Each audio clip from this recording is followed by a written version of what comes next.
Chapter 179. A banquet? Farron fell silent. I'll pass on this one. I shouldn't be showing my face at an event like this. Farron was someone of power, and it was true that he had to pick what events he attended. Wilbur chuckled. Are you sure? There might be something worth seeing. Something worth seeing? Farron's face lit up with curiosity. I've got to be there then. What banquet is this? The city business banquet. You can find out where it is for yourself, Wilbur said, then hung up. He gave it some thought and took his own caller card out of his personal phone before inserting it into the phone the department had given him. There was no way he was going to be lugging two phones around all the time. He put his license and handgun back into the briefcase, then tossed it onto the passenger seat before driving back home. It was only 1 o'clock in the afternoon then. Wilbur sat in the living room in silence, thinking long and hard about something. This banquet was definitely going to be something else. Faye's father attending would definitely make things awkward, and Wilbur was certain that Fabian would go the extra mile to give him a hard time. Wilbur was feeling helpless.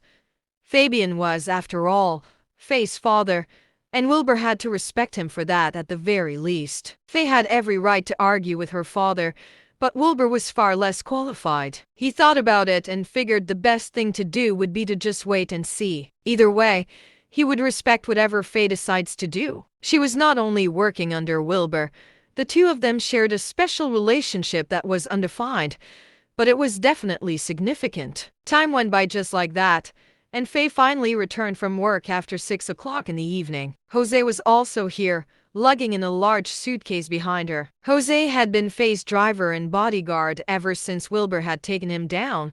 He had been doing a fine job since then. Hello, sir. Jose bowed to Wilbur respectfully. Wilbur got to his feet, nodding at Jose. Thanks for the hard work. Please, don't mention it. Jose set the suitcase down in the middle of the living room and left right after. Wilbur looked at the suitcase. What's in there? Clothes I bought for you.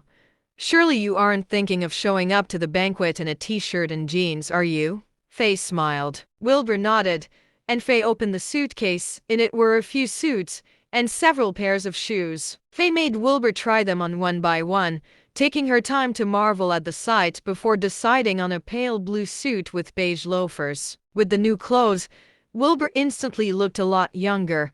Faye was more than pleased. You look way better like this, Faye smiled. Wilbur shrugged. I still like my own clothes more.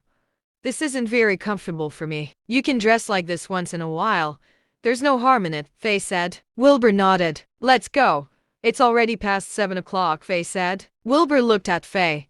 Have you really thought it through? I'm all yours. What are you talking about?